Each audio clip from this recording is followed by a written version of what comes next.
নমস্কার, শোভা দাস গ্লিমসেস চ্যানেলে সবাইকে স্বাগত জানাই। আজ আমি সকালে যে হার্বাল টি খাই, আজ সেইটা নিয়েই আজকে দেখাবো। আজকে আমি নীল চা বা নীল অপরাজিতা ফুলের চা করে দেখাবো। এই জন্য প্রথমে 1 কাপ জল নিলাম, কাপের থেকে একটু বেশি জল নিয়েছি।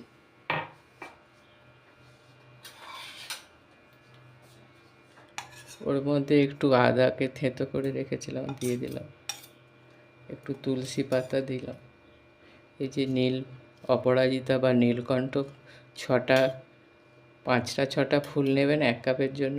এগুলো সাইডগুলো ছাড়িয়ে নিয়েছি, দিয়ে এগুলো ভালো করে ধুয়ে দিয়েছি, বাড়িতেই হয়েছে।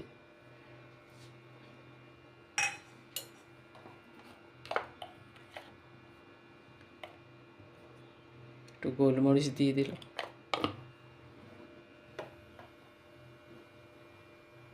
একটু ফুটিয়ে নিই।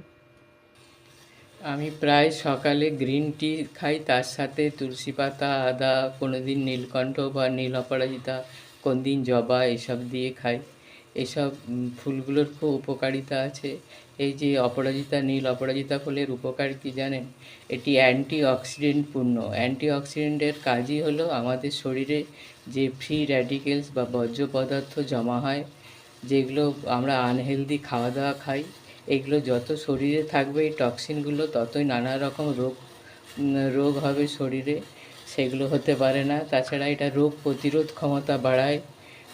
কি নেই এতে, ডায়াবেটিসকে নিয়ন্ত্রণ করে, চোখের স্বাস্থ্য বজায় রাখে, কোলেস্টেরল কমায়, হার্ট হেলথ ঠিক রাখে। তাহলে কেন খাবো না বলুন তো? এসব আজকাল কত কম বেশি দামে অনলাইনে পাওয়া যায় জানেন তো। যদি বাড়িতে না থাকে তাহলে স্টোর করে রেখে দেবেন। আমি তো বাড়িতে থাকে বলে করি, তবে যখন পাওয়া যাবে না তার জন্য কিছু স্টোর করে অবশ্যই আমাকেও রাখতে হবে। চা ফুটছে, এরপর একটু গ্রিন টি দিয়ে দেবো, আর একটু ফুটে যাক। ভালো মতোই ফুটছে, এবার এটাকে অফ করে একটু গ্রিন টি দিয়ে দেবো। আমি যেহেতু গ্রিন টি খাই, আর আপনারা চাইলে গ্রিন টি নাও দিতে পারেন, এমনি এগুলো ফুটিয়ে খেতে পারেন। আর যা আমি চিনি বা কিছু দিই না, আমি শুধু খাই। আপনারা চাইলে এটাতে মধু দিয়ে খেতে পারেন, যদি মধুতে কোনো অসুবিধা না থাকে। এবার এটাকে অফ করে দিয়ে আমি একটু গ্রিন টি দিয়ে দেবো, দিয়ে একটু ঢাকা দিয়ে রাখবো, তারপরে দেখাচ্ছি। এবার ছেঁকে নিচ্ছি।